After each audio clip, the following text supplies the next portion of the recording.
ناظرین استقبال ہے آپ تمام کا ہمارے یوٹیوب چینل اخبار الہند پر۔ السلام علیکم ورحمۃ اللہ وبرکاتہ۔ ناظرین و سامعین، اس وقت کی بے حد ہی افسوسناک خبر آپ حضرات کے ساتھ شیئر کرنے جا رہا ہوں۔ امید کرتا ہوں کہ آپ حضرات اس ویڈیو کو مکمل دیکھیں گے اور ساری باتوں کو جانیں گے، اس کے بعد کمنٹ کے ذریعے سے اپنی رائے کا اظہار ضرور فرمائیں گے۔ تو ناظرین و سامعین، آپ کو بتاتا چلوں کہ دو مشہور و معروف عالم دین میں سے ایک کا تعلق ریاست کرناٹکا سے ہیں، اور ریاست کرناٹکا کے مشہور و معروف شہر بنگلور کے معروف عالم دین معلم الحجاج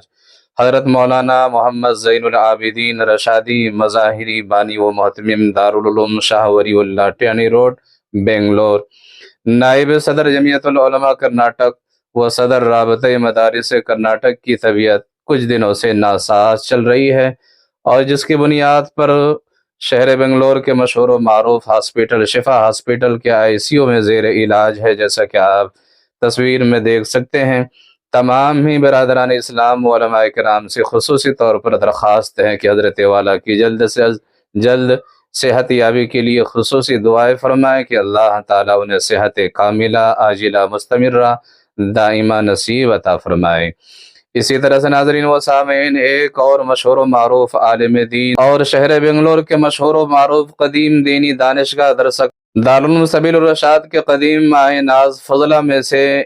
حضرت مولانا زبیر احمد خان صاحب برکاتہم ہے، جو کہ صدر مجلس العلماء والائمہ کرنول ہے، مشہور بے باک ہر دل عزیز خطیب ہے کرنول و اطراف کرنول کے بے شمار اداروں تنظیموں کے سرپرست ہے۔ ہمت حوصلہ حالات کا سامنا کرنے کا خصوصی ملکہ اللہ تعالیٰ نے ودیت فرمایا ہے۔ وہ بھی کئی دنوں سے بیمار ہے، اور بیماری کی وجہ سے جیسا کہ آپ ویڈیو میں دیکھ سکتے ہیں، پیارے ناظرین و سامعین، طویل علالت کے آج بروز ہفتہ بعد نماز عصر حضرت انتقال فرما گئے ہیں۔ شہر کرنول کے بڑے مشہور و معروف عالم دین تھے، صدر مجلس العلماء ضلع کرنول بھی تھے، مسجد ملنگیا کرنول کے خطیب و امام بھی تھے۔ اللہ تبارک و تعالیٰ سے دعا کرے کہ مرحوم کی کامل مغفرت فرمائے